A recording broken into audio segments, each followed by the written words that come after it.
ನಿನ್ನೆ ಎಕ್ಸಾಕ್ಟ್ ಆಗಿ ಎಷ್ಟೊತ್ತಿಗೆ ಅವ್ರು ಇನ್ನಿಲ್ಲ ಅನ್ನೋಂಥದ್ದು ಗೊತ್ತಾಯ್ತು. ಜೊತೆಗೆ ಅಂತ್ಯಕ್ರಿಯೆಗೆ ಹೇಗೆಲ್ಲ ಸಿದ್ಧತೆ ಆಗ್ತಾ ಇದೆ, ಯಾರೆಲ್ಲ ಬರ್ತಾ ಇದ್ದಾರೆ ಅಂತ?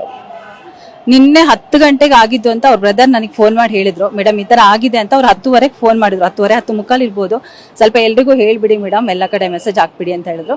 ಸೊ ನಾನು KTV ನಮ್ಮ ಸಂಘಗಳಿಗೆ, ನಮ್ಮ ಗ್ರೂಪ್ಗಳಿಗೆ, ನಮ್ಮ ಕಲಾವಿದರ ಗ್ರೂಪ್ಗಳಿಗೆ ಎಲ್ಲದಕ್ಕೂ ನಾನು ಮೆಸೇಜ್ ಕೊಟ್ಟೆ.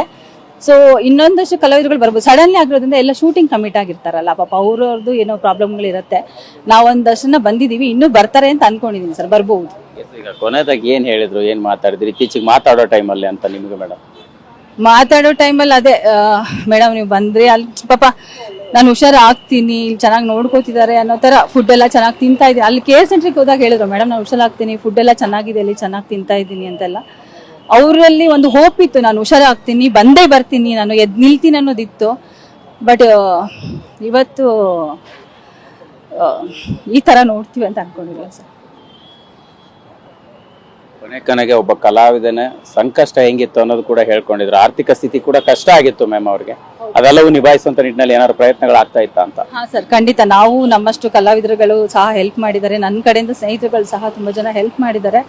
ನಮ್ಮ ಕೈಲಿ ಏನಾಗುತ್ತೋ ಅಷ್ಟು ಸಹಾಯನ ಅವ್ರಿಗೆ ಮಾಡಿದೀವಿ. ಪಾಪ ಇಲ್ಲಿ ಹಾಸ್ಪಿಟಲ್ ಕೂಡ ಬಿಲ್ ಅಷ್ಟಾಗಿದೆ. ನನಗೂ ಫೋನ್ ಮಾಡ್ತಾನೆ ಇದ್ರು, ಮೇಡಮ್ ಅಷ್ಟು ಬಿಲ್ ಆಗ್ತಿದೆ, ಯಾರನ್ನಾದ್ರೂ ಸಹಾಯ ಮಾಡಿಸಿ ಅಂತ. ನಾವುಗಳು ಅಲ್ಲಿ ಇಲ್ಲೆಲ್ಲ ಸೋಷಿಯಲ್ ಮೀಡಿಯಾದಲ್ಲೆಲ್ಲ ಶೇರ್ ಮಾಡಿದ್ವಿ.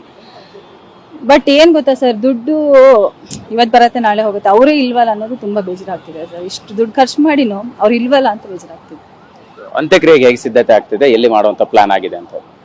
ಅವ್ರ ತಮ್ಮ ಹೇಳ್ತಿದ್ದಾರೆ, ಇಲ್ಲೇ ಎಲ್ಲಾದ್ರೂ ಹೆಬ್ಬಾಳದ ಹತ್ರ ನಾವು ಇದ್ ಮಾಡ್ತೀವಿ ಅಂತ ಹೇಳ್ತಿದ್ದಾರೆ ಸರ್. ಮನೆಗೇನು ತಗೊಂಡ್ ಹೋಗಲ್ಲ ಅಂತ ಅನ್ಸುತ್ತೆ, ಇಲ್ಲೇ ಎಲ್ಲರೂ ನೋಡ್ಬಿಟ್ಟು ಇಲ್ಲೇ ಹತ್ರದಲ್ಲಿ ನಾವು ಇದ್ ಮಾಡ್ತೀವಿ ಅಂತ ಹೇಳ್ತಾ ಇದ್ದಾರೆ.